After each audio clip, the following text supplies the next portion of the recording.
Hi, welcome to Spoken English and Grammar class.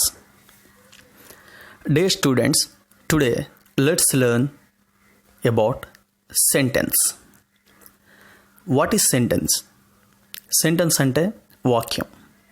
ఇది కర్త, కర్మ, క్రియలతో ఏర్పడుతుంది.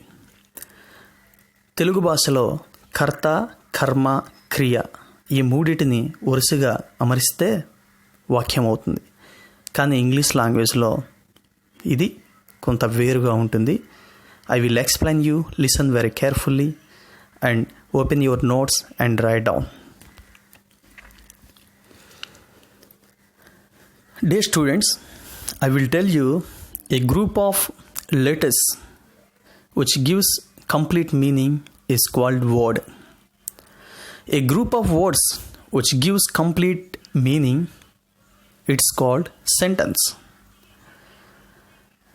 Okay, sentence means a group of words which gives grammatically complete meaning, then it is called sentence. వాక్యం అంటే కొన్ని పదాలు కలిసి వ్యాకరణాంశంలో పూర్తి అర్థాన్ని ఇస్తే దాన్ని సెంటెన్స్, వాక్యము అంటాం. మరి తెలుగు భాషలో మనకి వాక్యాన్ని నిర్మించటం వచ్చు. దీనికి అనేక కారణాలు. అది మన మాతృభాష, అలానే మన చుట్టూ మన చిన్నప్పటి నుంచి మన ఫ్రెండ్స్, టీచర్స్, ఇలా సమాజంలో ఈ భాషను మనం నేర్చుకున్నాం. కాబట్టి తెలుగు భాషలో వాక్య నిర్మాణం ఈజీగానే ఉంటుంది. మరి ఆంగ్ల భాషలో కూడా వాక్య నిర్మాణం ఈజీయే, కానీ తెలుగు కంటే ఒక్క చిన్న డిఫరెన్స్, అది ఇప్పుడు నేను ఎక్స్ప్లెయిన్ చేస్తాను. ఇంగ్లీష్ లాంగ్వేజ్లో సెంటెన్స్ని ఎలా కన్స్ట్రక్ట్ చేయాలి? ఫస్ట్ ఆఫ్ ఆల్ సబ్జెక్ట్ వాడాలి. Subject plus next verb plus object. ఇదండి సెంటెన్స్ ప్యాటర్న్, రాసుకోండి. Subject plus verb plus object.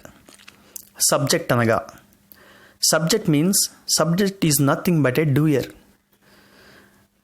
మనం ఎవరి గురించి అయితే మాట్లాడుతున్నామో, ఎవరైతే ఇక్కడ కర్త, పనిని ఎవరైతే చేస్తున్నారో ఆ చేసే వ్యక్తిని లేదా వస్తువుని లేదా ప్రదేశాన్ని మనం సబ్జెక్ట్గా తీసుకోవాలి, దాన్ని ముందు రాయాలి. అది సబ్జెక్ట్.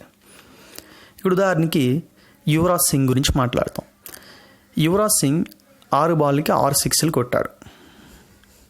ఈ విషయంలో ఇక్కడ సబ్జెక్ట్ ఎవరు? యువరాజ్. కాబట్టి యువరాజ్తో మొదలు పెట్టాలి ఇంగ్లీష్లో. కాబట్టి సబ్జెక్ట్ అంటది. ప్లస్ దాని తర్వాత ఇంకా నెక్స్ట్ ఏం వాడాలి? వెబ్. వెబ్ అంటే గత క్లాస్లో మనం నేర్చుకున్నాం. Web is an action.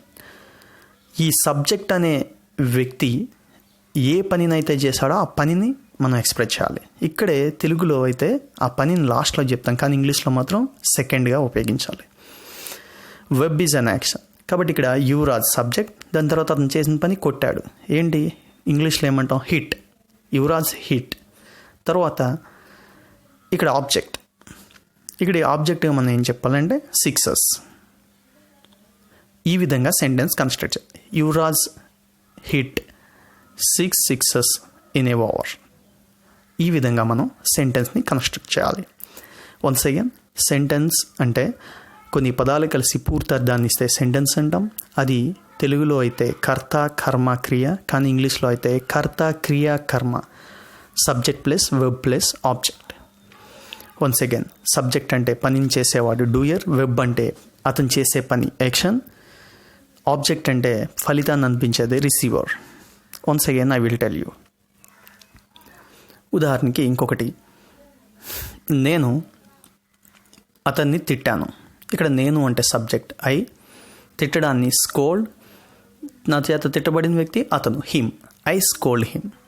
Like this, ఇలా మనం సెంటెన్స్ కన్స్ట్రక్ట్ చేయాలి. Thank you.